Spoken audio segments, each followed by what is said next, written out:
here with Joe Rotella, and if you've ever wanted to learn how to make mosaic, Joe, you're making it really easy for us. It is. You know, the first time you make mosaic can be a little bit intimidating, so I'd say start with a kit because it's going to have everything you need. And that's nice because you don't have to go out and buy a million supplies. I feel that way about things. And see then if you like it. Yeah. So I've got an MDF base here in the shape of a little butterfly. And that's MDF is like a building material. It's just a really thick board that's non-porous. Medium density fiber board. There you go, the fancy name for it. And we've got all these beautiful little stones. I can see we've got like glittery glass and stuff that, I'm probably using the wrong terms, but is this like dichroic or something fancy? Technically, I think we say sparkly. Sparkly, there you go. I can do sparkly. And now we just lay them out. So help me lay them out. It's like a puzzle. And as we're laying them out... I guess it doesn't have to be symmetrical. I'm trying to copy what you're doing. Leave enough space between so there's a place for the grout. I mean, you could go close, but I think a mosaic looks best when you can actually see the grout in between. So we're going to arrange all these pieces and play with it. Take your time. When you're done, just adhere them with a simple white glue. Just put a little bit of glue on the back. You don't need a ton. It doesn't need to squish out. And then once it's on there, just adhere it. And if it squishes, it's okay. No one's going to see it.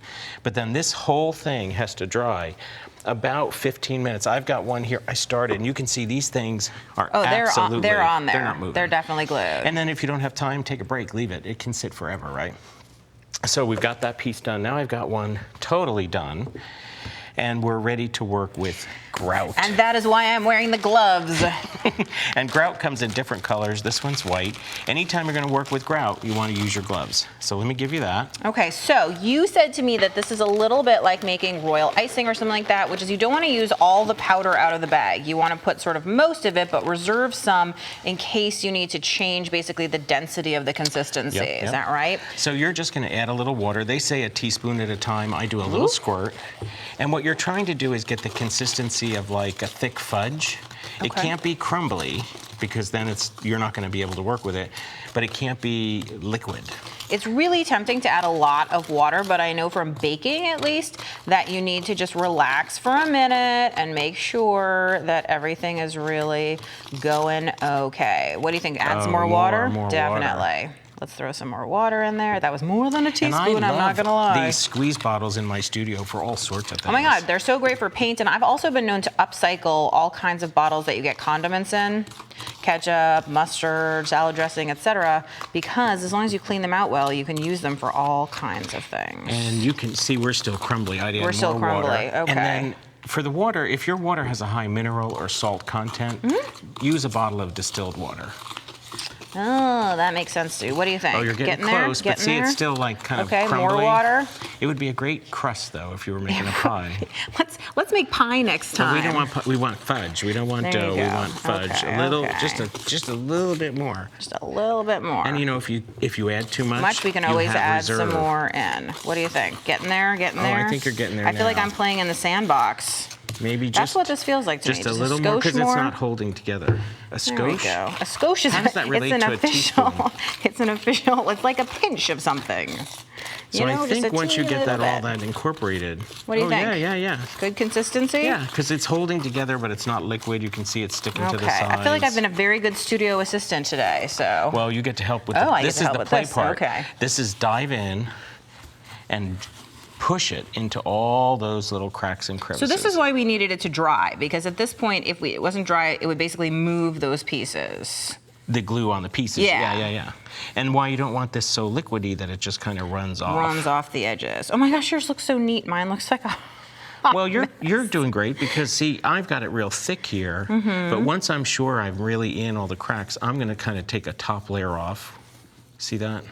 Yes. Don't worry about getting the tile beautifully clean. We're going to handle that next. Okay.